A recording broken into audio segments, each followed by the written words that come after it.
Shalom, selamat pagi. Salam sejahtera dalam Tuhan Yesus untuk kita semua.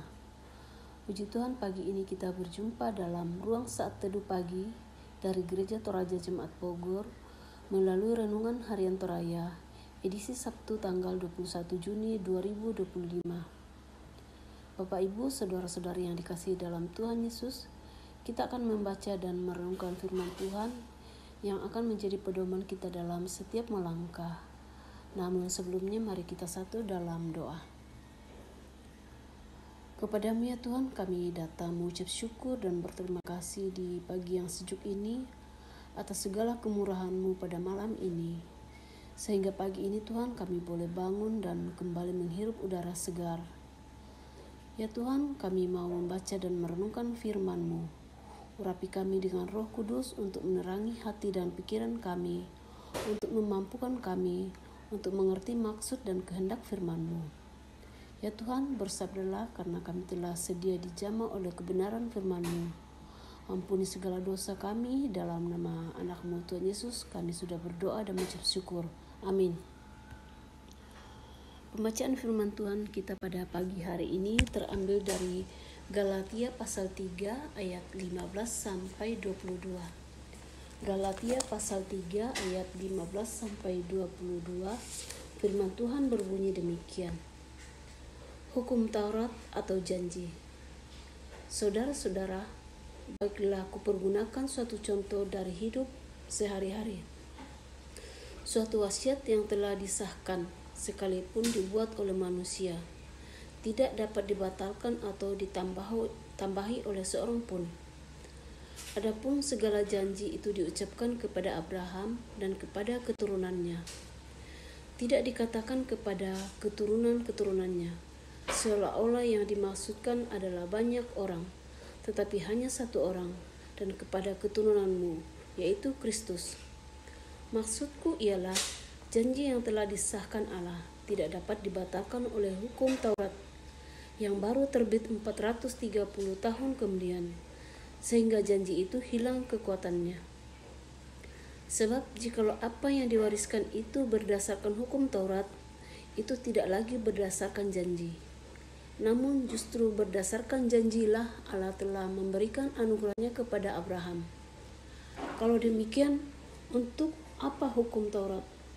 Hukum itu ditambahkan karena pelanggaran-pelanggaran, sampai datang keturunan yang dimaksudkan oleh janji itu, dan disampaikan dengan perantaraan malaikat-malaikat ke dalam tangan seorang pengantara. Seorang pengantara bukan hanya mewakili satu orang saja, sedangkan Allah adalah satu. Kalau demikian, bertentangkankah hukum Taurat dengan janji-janji Allah? Sekali-kali tidak.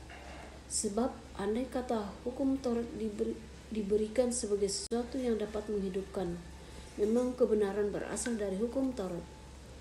Namun, kitab suci telah mengurung segala sesuatu di bawah kekuasaan dosa, supaya berdasarkan iman dalam Yesus Kristus, janji itu diberikan kepada mereka yang percaya. Amin. Demikian firman Tuhan. Bapak Ibu yang dikasihi dalam Tuhan Yesus, tema bacaan kita pada pagi hari ini yaitu janji Allah dan hukum Taurat. Janji Allah dan hukum Taurat, pangalu na puang na sukaran alu. Sebuah ungkapan dalam bahasa Toraja yang berbunyi tantan kapu, menggambarkan bahwa apa yang diucapkan oleh seseorang adalah kebohongan belaka. Kekristenan senantiasa identik dengan janji Allah dan penggenapan janji itu. Sejak manusia diciptakan, ia senantiasa memperkenalkan dirinya sebagai Allah yang menepati janjinya, bukan sekedar tantan kapu. Paulus menekankan tentang janji Allah dan penggenapannya yang disampaikan karena keadaan orang-orang Kristen dan komunitas Yahudi di Galatia yang hidup dalam paham yang keliru dan sesat karena ajaran palsu. Hal ini disebut Paulus sebagai filsafat kosong. Mereka hidup dalam dualisme pengajaran bahwa iman di dalam Kristus merupakan langkah awal yang harus disempurnakan dengan melakukan Taurat. Jadi, Mereka mengajarkan iman dan melakukan Taurat sebagai syarat keselamatan. Paulus memberikan contoh Abraham yang dibenarkan bukan karena hukum Taurat, melainkan iman melalui ungkapan. Sebab bukan karena hukum Taurat telah diberitakan janji kepada Abraham dan keturunannya bahwa ia akan memiliki dunia, tetapi karena kebenaran berdasarkan iman oleh kasih karunia. Hal ini begitu jelas bahwa warisan itu diberikan melalui iman dan bukan melalui keberhasilan menepati hukum Taurat. Kita dipanggil dan dipilih oleh Allah menjadi umat-Nya. Janji Allah yang berlaku sepanjang masa juga adalah milik kita hari ini. Hanya oleh karena iman kita dibenarkan. Dalam kasih karunia Allah kita diselamatkan. Menjadi orang Kristen adalah kebanggaan bagi mereka yang sungguh hidup dalam iman dan meresponnya dalam ketaatan yang sungguh kepada Yesus Kristus. Amin. Mari kita satu dalam doa. Ya Tuhan Bapa dalam surga, terima kasih untuk kesempatan ini kami sudah membaca dan merenungkan kebenaran firman-Mu. Kiranya firman-Mu senantiasa tertanam baik dalam hati dan pikiran kami. Terima kasih Tuhan, firman-Mu pagi ini mengingatkan kami akan janji Allah dan penggenapannya. Bapa dalam surga, saat ini Tuhan kami berdoa kepada-Mu dan membawa berbagai pergumulan dalam kehidupan kami masing-masing. Ya Tuhan, kami berdoa untuk pemerintah dan negara kami. Kiranya Tuhan memberikan hikmat dan kebijaksanaan kepada mereka sehingga dapat menjalankan tugas dengan baik bangsa kami dalam keadaan aman dan damai. Ya Tuhan, kami berdoa untuk keluarga kami. Tuhan berkati dan pulihkan di setiap pergumulan. Berkati kami dalam tugas, pekerjaan di mana Tuhan sudah menempatkan kami. Pakai kami ya Tuhan sesuai kehendak-Mu. Berkati kami juga Tuhan di dalam pelayanan kami masing-masing. Ya Tuhan, kami berdoa untuk anak-anak kami yang sedang menuntut ilmu.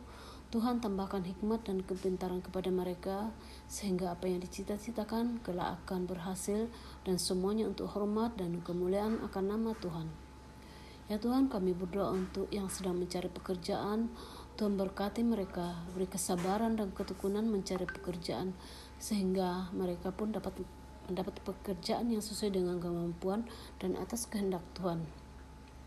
Ya Tuhan, kami berdoa untuk orang tua kami. Tuhan senantiasa jaga dan lindungi, beri kesehatan yang cukup sehingga mereka mampu menjalani kehidupan ini dengan penuh sukacita. Tuhan, kami berdoa jika sekiranya di sekitar kami ada orang-orang atau keluarga kami yang dalam kelemahan tubuh, Tuhan jamah dan Tuhan pulihkan. Berkati tangan-tangan yang merawat, berkati obat-obat yang diminum sehingga mereka memperoleh kesembuhan dan semuanya atas kehendak daripada Tuhan.